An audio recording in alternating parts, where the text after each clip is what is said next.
Hey everyone, I'm Mike Witt with Contact Industries, and today I have with me Scott Wyatt from Busch Protective. And today we're going to talk about the 5 common misconceptions about ballistic helmets. Before we get started, Scott, can you introduce yourself? Yeah, my name is Scott Wyatt. I'm the president of Busch Protective USA, and we are the premier law enforcement helmet manufacturer globally. Awesome. So to get started today, we kind of briefly chatted before we started about some common themes that we see in the industry about misconceptions that people might have about ballistic helmets. So, to get started, a common misconception that helmets are truly NIJ certified products. Can you tell me more about that? 'Cause that seems to be a theme. Yeah, absolutely. I mean, I'll tell you what, almost every law enforcement agency that I interact with and I come in, they are shocked to find out that their helmets are not certified. Because the assumption is their body armor, their plates, their tactical armor, it all goes through a rigorous NIJ certification process. Yep. That's not the case with helmets. So a little bit of background, the original helmet testing that they did was back in 1975. And what they were doing was they were taking military helmets from the post-Vietnam era, and then they got the idea they wanted to start selling them in the United States into law enforcement. So basically it's a military helmet. They threw a couple suggested testing scenarios at it from 1971. They revised it in 1981. But basically they were testing it against a .357 Magnum and a 9mm at low velocity, 1,150 feet per second. Yep.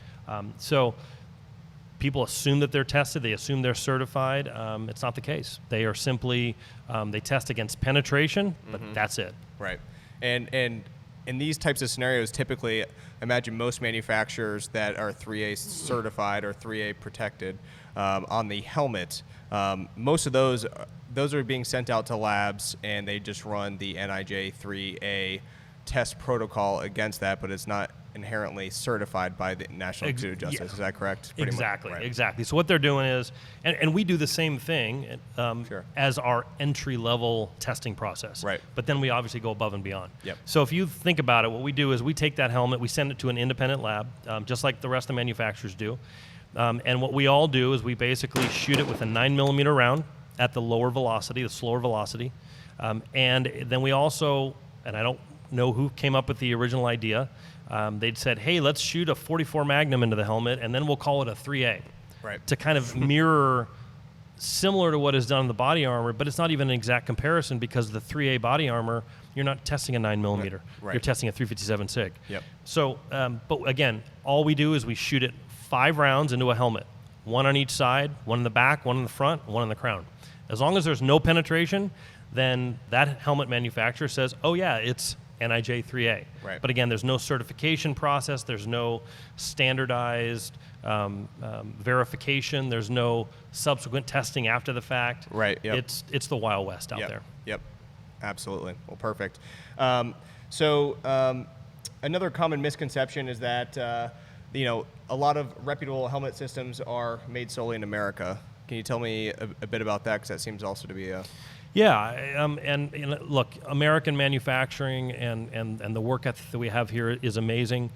Our parent company, we produce most of our shells and some of the components in Germany.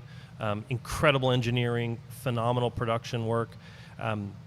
Sometimes people say, well, I only want a helmet that's purely made in the U.S. I get that. Sure. We basically bring our components in from Germany. We bring many of the components. A lot of the components are U.S. sourced, manufactured. Then we do custom kitting and assembly here in the U.S. Right.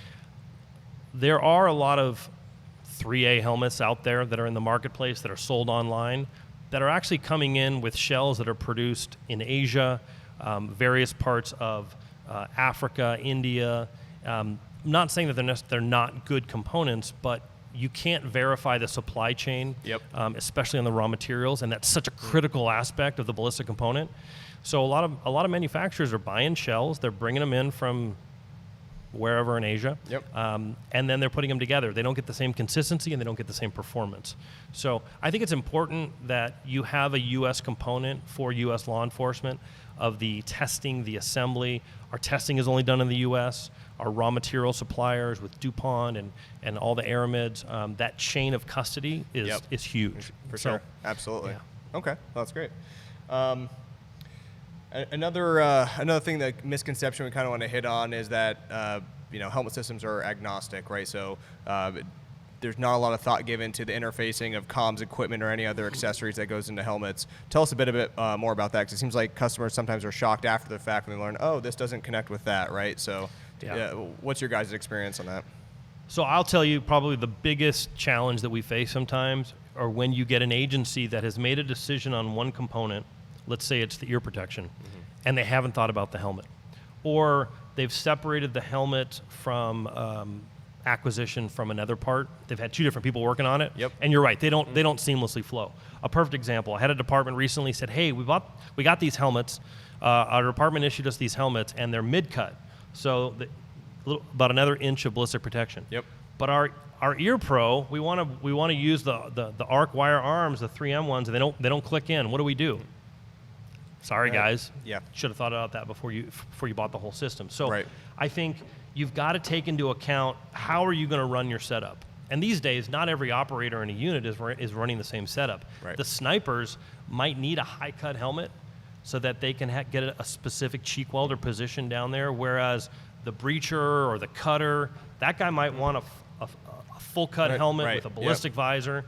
So that you've got to take all of these features into account. Secondly, helmet covers, Velcro. Nowadays, a lot of teams are running cameras on here. Do the cameras integrate with the rails? And if you're going to run Ear Pro that's going to use your rail, well, guess what? You can't run a camera right there. Right. So taking into account all of those different features, the IR strobes, the nod battery pack, what nods you're going to use, I would say that's a huge thing you got to take into account. Absolutely. Yeah. Okay, cool. Another misconception that we kind of brought up is that environmental factors typically aren't assessed when assessing the performance of a helmet, the ballistic performance. Also, a misconception, right, where humidity, temperature, all those things, necessarily aren't really thought about or taken into account when helmets are purchased. Can you tell me a bit more about that on your side of the house? Absolutely. So the biggest thing that I think most people don't think about is the environment that you're operating in, whether it's hot, whether it's cold. How is that going to affect your gear? Not just from the comfort, but specifically what we're worried about is the ballistic protection. Yeah. So, our AMP-1TP is not a polyethylene helmet. Polyethylene is generally used in the lighter weight helmets, the frag helmets, the military. They're wearing those for, like I said, 12, 14, 16 hours. Yep.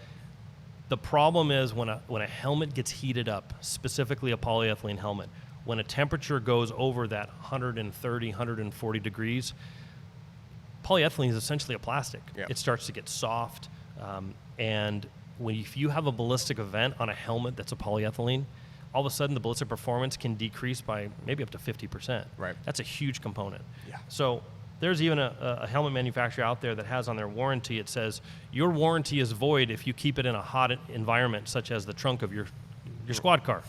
Yep. Where does everybody keep their helmet? In the trunk of the car. Yep. So as part of the VPAM testing, and then also as part of like the FBI DEA protocol, the helmets all have to be heated up. They're plus 70 Fahrenheit for VPAM. It's plus 140 for the FBI protocol. Okay. So really that's meant to simulate hot environment, trunk in a car, and how's it going to perform. And Yep. that helmet has to still meet that stringent requirement, which is why ours does and most others don't. Yeah, absolutely. Yeah. And the last misconception that we kind of want to hit on is the thought and concept that lighter is always better, right? So I think I'll let you get into this, but I think a lot of this is mission and timing dependent, right, on what you're actually doing, how long you're going to be out there. My perspective on it is the main purpose of a ballistic helmet is to provide ballistic performance. So that's going to be the number one factor I personally am going to look at before it comes to weight or comfort or anything like that. Those are all taken into consideration for sure. But ultimately, if I'm wearing that helmet to protect my dome from ballistic or fragmentation threats, that's the first factor I'm looking at. So what's your take and Busch Protective's take on the lighter's better kind of approach to helmet shopping? Sure. Well, I think all the manufacturers are doing everything they can to make the products as light as possible, right? Yep. I mean, we want our guys to be fast. We want them to be comfortable. We recognize that fatigue is a factor in officer safety. Yep. Having said that, you've got to pick the right product for the mission. I mean, you hit the nail on the head. And for domestic law enforcement applications, whether it's SWAT or patrol or whatever it may be, what we're being told, and we spoke to numerous teams out there, how long do you guys have your helmet on your heads, realistically? And the most hardcore teams that seem to be sitting on a house longer than anywhere, rarely is it more than an hour. Usually it's, hey, we know when we're going to hit a house, we get ready, we kit up, we want to be as protected as possible, and then half an hour later we're done, we're taking it off. Now, if someone's got to stand post and they're wearing that helmet for 12 hours, man, lightweight is the way to go. Sure. And even to the point where I would say you would want to sacrifice ballistic protection to get that lighter weight. Right. Because otherwise the fatigue on the neck, especially over days, weeks, months, years, clearly that's what the military is going for. But for law enforcement applications, I think a little extra weight is worth it, especially for the ballistic protection. Hands down, there's just no question. 100%. Yeah. No, that's great. But yeah, so I think that kind of hits the nail on the head, like you said, on these 5 common misconceptions that Scott comes across while out there on the road interfacing with law enforcement, military, and the like. So again, if you guys have any questions, feel free to reach out to me at info@contechindustries.com, or feel free to reach out to Scott at bushprousa.com, and they'll be happy to help you. Thanks very much. This is Scott Wyatt with Busch Protective. You can also check out some videos on the performance of our helmets on YouTube.